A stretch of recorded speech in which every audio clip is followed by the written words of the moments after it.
자, 우리 시청자 여러분들 반갑습니다. 김 대표입니다.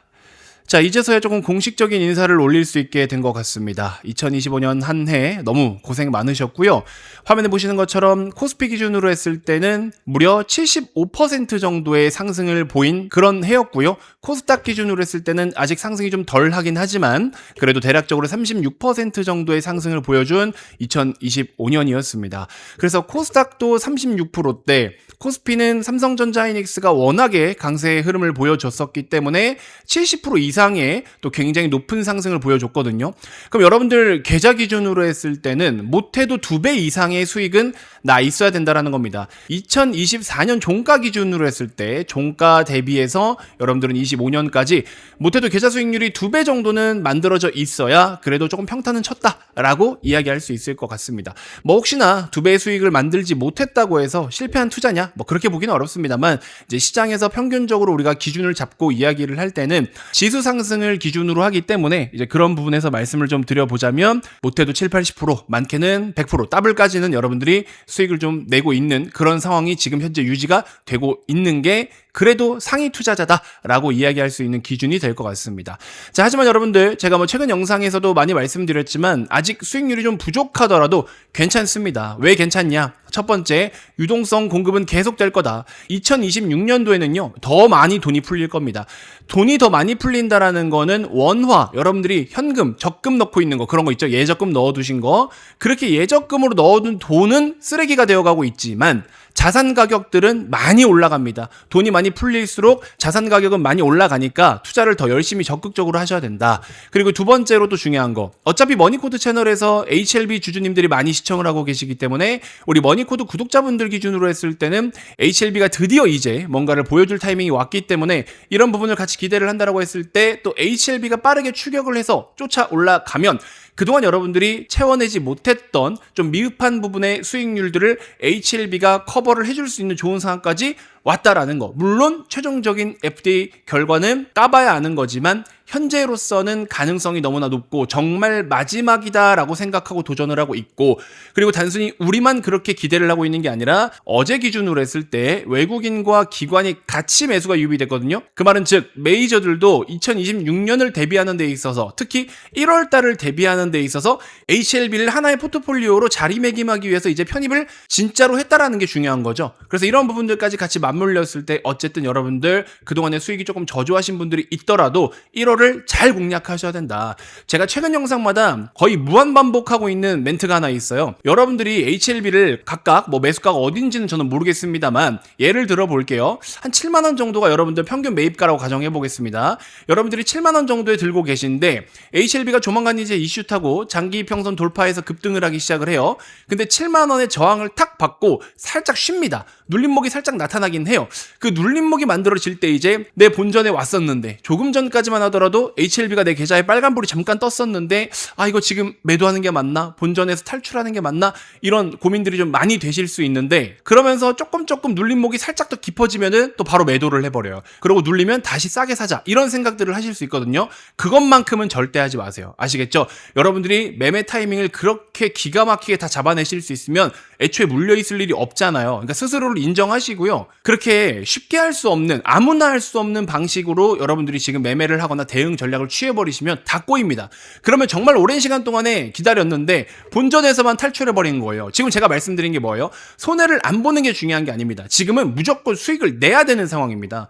그러면 여러분들이 그동안에 HLB에 너무 많이 묶여 있어서 아까 제가 말씀드린 것처럼 코스피는 막 75%씩 올라갔는데 여러분들의 수익은 이만큼 안 돼. 그러면 이번에 HLB 순번이 왔기 때문에 이걸로 뭔가 제대로 된 승부를 내야 되는 상황이 왔는데 본전 왔다고 그냥 내 개인 사정인 걸 들먹이면서 매도해버려? 손해를 많이 본 거나 마찬가지예요. 왜? 첫 번째, 원화 가치가 그만큼 많이 떨어졌거든요. 원화 가치, 화폐 가치가 하락을 했기 때문에 HLB도 원화 자산이잖아요. 한국 주식이니까. 그러면 결국에 여러분들은 본전에서 나온다라는 거는 손해를 나는 만회했다, 손해를 회복했다라고 풀이하는 게 아니라 오히려 손해를 본 겁니다. 그 다음에 이제 두 번째로는 수익을 낼 수 있는 것도 못 낸 거잖아요. 그 뒤에도 올라갈 수 있는데 자연스러운 주가 등락인 건데 굳이 억지로 후비고 비비고 들어가서 매매를 잘하는 것 마냥 샀다 팔았다를 반복하고 뭐 눌림목에 사내 어쩌네 평소에 꺼내지도 않던 걸 이제 꺼내가지고 뭔가 해보려다가 수익을 낼 거를 못 내는 경우, 이러면 이게 대참사인 거죠. 그렇게 하지 말라는 겁니다. 그냥 모르겠으면요 차라리 그냥 가만히 들고 있고 버티는 게 오히려 더 나을 수도 있다. 특히 지금 같은 상황에서. 아시겠죠? 그래서 어쨌든 중요한 거 1월 달에 좋은 것들이 너무 많이 있다라고 말씀드렸잖아요. HLB의 개별적인 이슈 너무 좋고 또 HLB의 수급도 지금 너무나 좋고 타이밍적으로도 굉장히 좋고요. 그다음에 HLB에게도 간접적으로 영향을 미칠 수 있는 매크로 상태도 너무나 좋고요. 이렇게나 좋게 새해를 맞이할 수 있나 싶을 정도로. 그다음에 이제 네 번째로는 업황 자체가 너무나 좋고 다섯 번째는 섹터 내에 모멘텀이 있죠. JP모건 헬스케어 컨퍼런스 중심으로 해서 제약바이오 섹터 내에 좋은 호재거리들과 이벤트, 재료들, 모멘텀이 많이 남아있다. 이런 것들이 전체적으로 언제든지 HLB에게도 긍정적인 영향을 주기 위해서 기를 모으고 있고 지금 잠재적인 수급으로 작용을 하고 있다. 여기서 이제 HLB의 재료 딱 나오면 어떻게 돼요? 이거 다 품고 가져가가지고 HLB가 어마어마한 상승이 나타날 가능성이 높다라는 거죠. 그러니까 지금 그냥 가만히 들고 계신 게 중간 이상 간다라는 겁니다. 아시겠죠? 그래서 저도 여러분들께 지난번에 HLB가 한번 급등을 보이다가 급락 바로 나타났을 때 바로 여기입니다. 여기 최근에 HLB 시세가 굉장히 좋고요. 급등을 보이다가 장기 평선에 저항받았잖아요. 그리고 바로 이제 급락이 연속 2번 나왔는데 이때가 며칠이냐? 11월 6일입니다. 그죠? 11월 6일이 장대 음봉 나온 날인데 이때 여러분들께 문자를 다 보내드렸었어요. 이런 식으로 제가 특이사항을 다 보내드릴 거고 가장 빠르게 보내드릴 것이기 때문에 여기도 보시면 여러분들 11월 6일입니다. HLB 코멘트 기존에 설명드린 바와 같이 6만원이라는 저항이 강하다. 여기도 보시면 58,700원이잖아요. 이때 당시에 이거는 쫓아 사는 장대 양봉이 아니다. 절대 추격 매수하시면 안 되고 6만원 돌파가 힘들 수 있다. 아직 아니니까 절대 사지 마라 라고 말씀을 미리 다 영상에서 드려놨었어요. 그러고 나서 어쨌든 그 뒤에 주가 급락 나올 때 여러분들을 제가 지켜드렸습니다. 그렇죠? 그럼 이제부터는 여러분들 어떻게 지켜드려야 되느냐? 이제 본격적으로 뚫고 올라오면서 이슈 타고 재료 타고 올라오는데 이때 당시에는 더 사면 안 됩니다 라고 말씀을 드렸지만 이때는 오히려 팔면 안 됩니다 라고 말씀을 드릴 것 같아요. 미리 제가 말씀드리지만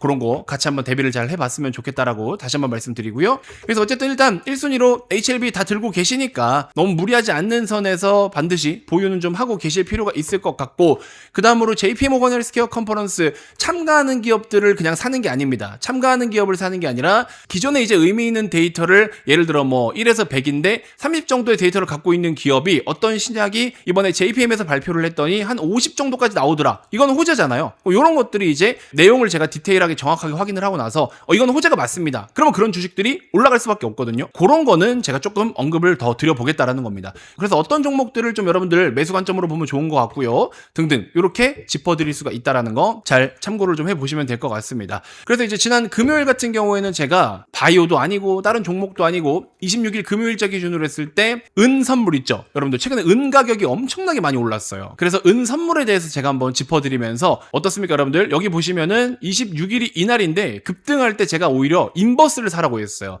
다음날 조금 손해가 발생했지만 추가 매수하니까 어떻게 돼요? 바로 급락 나왔죠. 여기서 우리가 수익을 또 깔끔하게 챙겼죠. 그래서 원자재도 ETF나 ETN 같은 걸로도 수익을 챙길 수 있는 게 많아요. 은은 금을 초과해서 올라갈 수가 없어요. 근데 8월 달부터 이상한 기이한 현상이 벌어졌죠. 금 시세를 초과해서 은이 더 많이 올라가는 거야. 그렇게 올라갈 때는 이제 금이 어느 정도 많이 올라왔다라는 걸 인정하는 거거든요. 그러면 이 괴리가 얼마까지 벌어지겠어요? 급등이 나타날 때 이제 너무 오버해서 올라왔다 하고서 매도하고자 하는 수요들이 또 발생한단 말이죠. 이거는 과거부터 제가 은 트레이딩을 이런 식으로 많이 했었거든요. 그래서 이거 잘 알고 있는데 아마 이 문자를 받아보시고 매매를 안 하신 분들이 많을 거예요. 무슨 은을 사? 이런 게 뭐야? 라고 하실 텐데 그만큼이나 여러분들 2026년에는 앞으로 먹거리가 더 많을 거다. 그리고 11월 3일에 뭐가 있다라는 말씀드렸죠? 26년 11월 3일에는 미국 중간선거가 있다. 근데 이 미국 중간선거 같은 경우에는 11월에 진행이 되지만 보통 주식이라는 건 5개월에서 6개월 정도 선반영하죠. 그럼 5월에서 6월부터는 본격적으로 중간선거를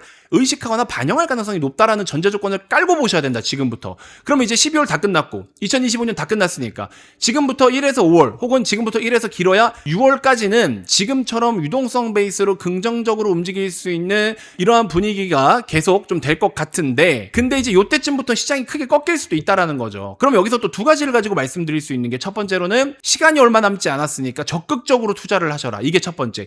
두 번째로는요. 늪박 타서 뭐 물린 거 해소하고 뭐 시간 지나서 뭐 그때 해보지 뭐 아니면 나중에 뭐 이때 돼서 이렇게 돼서 이런 식으로 자꾸 미루는 경우들이 있거든요. 아 나 지금 물린 거 많아. 올라오면 차근차근 할래. 안 됩니다. 그게 안 돼요. 왜?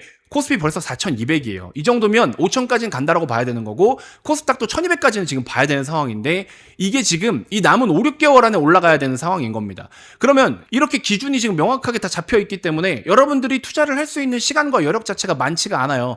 그러고 나서 이제 앞에서 준비가 됐던 분들은요. 제가 좀 전에 이제 은 선물 요거 하락에다 베팅하는 거잖아요. 이런 식으로 여러분들 하락이 나올 수밖에 없는 몇몇 자산들이 있어요. 그러면 하락 베팅, 인버스 베팅을 할 수 있게끔 제가 세팅을 해드릴 거고 우리가 지금 상승할 때 레버리지 베팅을 했잖아요. 코덱스 코스닥 150 선물 레버리지를 사가지고 우리가 수익을 60, 70%, 많게는 90%까지 지금 수익을 내고 있는데 그럼 이제 이렇게 계속 쭉 올라왔으니 이 상승 랠리가 끝나는 시점에 맞춰서 우리는 인버스를 준비를 해야 된다. 그럼 인버스를 베팅하면서 또 뭘 해야 되냐면 금이 됐든 은이 됐든 제가 미리 말씀드릴게요. 그냥 알고 계시면 됩니다. 금이나 은이 대표적으로 뭐 안전자산이다라고 이야기를 하고 있기는 한데 안전자산이긴 하지만서도 안전자산이라고 뭐 언제까지 오를 거예요. 안전자산이 지금 위험자산처럼 움직이는데 근데 이제 이런 식으로 움직이다가 어쨌든 금리 인하의 사이클이 끝났다 그러면 어떻게 돼요? 다시 기존 대비해서 화폐 가치의 적어도 하락은 멈출 겁니다. 그렇죠? 그러면 화폐 가치 하락이 멈춘다라는 거는 일단 그동안에 집 나갔던 달러 수요, 국채 수요, 채권 수요 이런 쪽으로 다시 돈이 슬금슬금 들어온다. 그동안에는 보수적인 투자자들도 공격적으로 투자할 수밖에 없는 상황이 생겼었어요. 근데 실제로 보수적인 사람이 보수적인 자산을 투자했는데 그 보수적인 자산이 어마어마하게 올라가지고 이쪽에서도 수익을 정말 많이 챙겼어요. 금도 막 미친 듯이 올라왔지 않았습니까? 보세요 여러분들. 이게 주봉 차트인데 금이 어마어마하게 올랐습니다. 안전자산이 이렇게 많이 올라요. 그러면 너도 나도 할 거 없이 다 같이 올라버리고 그것도 많이 올라버리는 에브리띵 랠리가 지금 펼쳐졌는데 이 에브리띵 랠리라는 건 결국에 시장에 돈이 많이 풀린 유동성이라는 것 때문에 올라간 거잖아요. 유동성 공급 때문에 올라온 건데 그러면 통화 공급이 중단되면 어떻게 돼요 여러분들? 더 이상 돈 안 풉니다라는 시점이 되면 어떻게 돼요? 이거 다 박살납니다. 다 급락 나와요. 근데 이 다 급락이 나오기 전에 유동성 공급으로 올라갈 수 있는 자산이 슬슬 한계점이 보이기 시작을 한 거예요. 왜? 주식도 뭐 5천, 7천, 8천 계속 올라갈 거야? 아니죠. 주식이 많이 올라왔어요. 코스피도 일단 5천에서는 단기적인 저항이 있을 수 있습니다. 그 다음에 이제 금 같은 경우에도 너무 많이 올라와서 저항을 받으니까 어떻게? 은이 대체 자산으로 많이 올라간 거죠. 근데 이제 은도 흔들리기 시작을 했어요. 참고로 금 같은 경우에는 중간중간에 저항이 한 번씩 있었죠. 1차 저항, 2차 저항. 잘 아시겠지만 3번 정도 저항이 나오면 이제 고점 한계가 있다라고 보시는 게 맞고 은 같은 경우에는 지금 현재 1차 저항. 그러면 광물이나 원자재 쪽으로는 저항이 이미 나왔다라고 보시는 게 맞고 주식도 어느 정도 한계가 있지만 HLB를 포함해가지고 바이오 섹터 중심 코스닥 같은 경우에는 이제 코스피를 대체할 수 있거나 코스피를 추격해서 따라서 키 맞추기를 해야 되는 코스닥이 바이오 중심으로 그것도 HLB 중심으로 올라갈 가능성이 높다라는 거. 그럼 이쪽은 일단 먹거리가 확정인 거예요. 여기까지는 일단은 오케이. 그러면 주식시장은 어느 정도 그림이 나왔어. 여기다가 이제 CES 행사 앞두고서 로봇 같은 거 몇 개만 보시면 되고요. 그럼 요거는 일단 정리 끝났네. 그 다음에 금을 지금 사도 되나요? 안 되죠. 은도 지금 사도 되나요? 안 되죠. 오히려 저 같으면 못 샀으면 이미 들고 있는 사람은 좀 버텨도 되지만 지금 신규로 사는 거는 메리트가 없다. 오히려 비트코인이나 이더리움을 사세요 여러분들. 그게 낫다 차라리. 그러면 이제 금의 시총이 4경 3천조 원 정도가 돼요. 4.3경 정도가 되는데 너무 많이 컸기 때문에 여기서 10%만 매도가 나와서 이 10%면 4,300조 원이거든요. 이 돈이 암호화폐 시장으로 넘어갈 가능성이 높다. 왜? 이제부터는 상대적으로 기대 수익이 높은 쪽으로 돈이 향하게 되어 있기 때문에 그래서 금보다는 은이 못 따라왔으니까 은을 사자. 그래서 금보다 은의 수요가 많이 몰리다 보니까 은이 금을 뚫고 많이 올라간 거잖아요. 그것처럼 이제 금도 안 되고 은도 안 되면 이제는 암호화폐로 넘어갑니다. 그래서 이 구조를 여러분들 지금부터 미리미리 준비하셔야 된다는 걸 다시 한번 강조를 드려보는 거고 주식 쪽에서는 바이오 여전히 좋습니다. 바이오 여전히 메인으로 보셔야 되고 코스피를 봤을 때는 삼성전자이닉스가 신고가를 계속 가고 있기 때문에 반도체는 소부장 쪽으로 준비하시는 게 맞고요. 일부 소재 부품, 장비 쪽으로 그 다음에 비트코인이 됐든 이더리움이 됐든 이 둘 중에 하나만 어느 정도라도 여러분들 보유를 좀 하고 계셔야 될 필요가 있고요. 그리고 그렇게 세팅해서 매매를 쭉 하다가 5월 혹은 6월까지 바짝 수익을 내고 나서 뭘 해야 되냐? 이때부터는 판을 싹 다 바꿔야 된다. 가진 거 다 털어먹고 하방 배팅을 다시 준비해야 된다. 방향 자체가 꺾일 가능성이 있기 때문에 그래서 지금 남아있는 시간이 얼마 없고 근데 이 시간 동안에 수익을 낸 사람들은 하방으로도 배팅하기가 굉장히 용이하고 수월하고 할 수 있는 게 더 많다라는 거죠. 그래서 지금부터 빨리 준비를 해야 된다라는 겁니다. 그 출발이 어쨌든 코스닥 시장에서는 또 두 가지인데요. 첫 번째 JP모건 헬스케어 컨퍼런스에서 좋은 데이터 나온 기업들 움직임 괜찮을 거고, 두 번째로는 이제 HLB다. 그래서 여기서부터 스타트 딱 끊고 1월에 뭔가 의미 있게 내용 딱 나오고 클래스 1으로 가서 2월 정도에 또 좋은 데이터 한번 딱 발표되고, 이렇게 되면 이제 너무 완벽한 상황이겠죠. 일단은 이 정도만 알고 2026년 새해를 맞이하시면 될 것 같다라고 말씀을 일단 드려봅니다. 자, 아무튼 이런 것들은 여러분들 영상에다가 제가 매번 다 담아드리기는 사실 조금 버거운 부분이 없지 않아 있어요. 자, 그렇기 때문에 제가 여러분들께 뭐 돈 달라고 할 일도 없고요. 문자값을 제가 지불했으면 지불했으니까 여러분들은 비용 들어가는 거 없으니까 100% 무료입니다. 무료로 일단은 중요한 건 HLB, 그쵸? 그리고 JP모건 헬스케어 컨퍼런스에서 관련주들 또 세팅하던 것들, 이렇게 해서 제가 지금 말씀드린 그 내용 그대로 여러분들 세팅할 수 있게 무료로 도움을 한번 드려보도록 할 테니까, 혹시나 나는 2025년에 성과가 조금 부족했던 것 같다 싶으신 분들, 특히 HLB는 잘 알고 계시잖아요. 그럼 HLB를 필두로 해가지고 관련된 종목 혹은 거기에 연결되는 몇몇 종목들, 그 다음에 이제 원자재 같은 거 ETN 상품들, 이런 걸로 같이 또 매매할 수 있는 좋은 기회를 제가 한번 마련해 드리도록 할 테니까, 돈 들어가는 거 없으니까 여러분들 나중에 마음에 들면 그때 가서 정규반에 가입하겠다고 여러분들이 직접 얘기해 주시면 저는 그걸로도 감사하니까, 일단 한 번도 신청 안 하신 분들, 기존에 하신 분들은 기다려 주시면 됩니다. 한 번도 신청 안 하신 분들은 현재 보고 계신 영상 고정 댓글에 모바일 전용, PC 전용이 있는데 각자 원하시는 걸로 링크를 클릭하셔가지고 안심 링크입니다. 여러분들 꼭 미리 신청 한 번씩 해두시길 바라겠습니다. 아시겠죠? 자, 이번 영상 일단 이렇게 해서 마무리하도록 하겠고요. 여러분들 2025년 너무 고생 많으셨고요. 저희 머니코드 채널 많은 관심과 사랑 주셔서 너무 감사드리고, 2026년에도 더 좋은 정보와 또 HLB의 성공적인 FDA 승인까지 같이 또 기대하면서 보다 더 유익하고 정확한 정보 많이 제공해드리도록 최선의 노력을 다하겠습니다. 자, 25년 너무 고생 많으셨고요. 여러분들 미리 새해 복 많이 받으시고요. 26년에 또 인사드리도록 하겠습니다. 고맙습니다.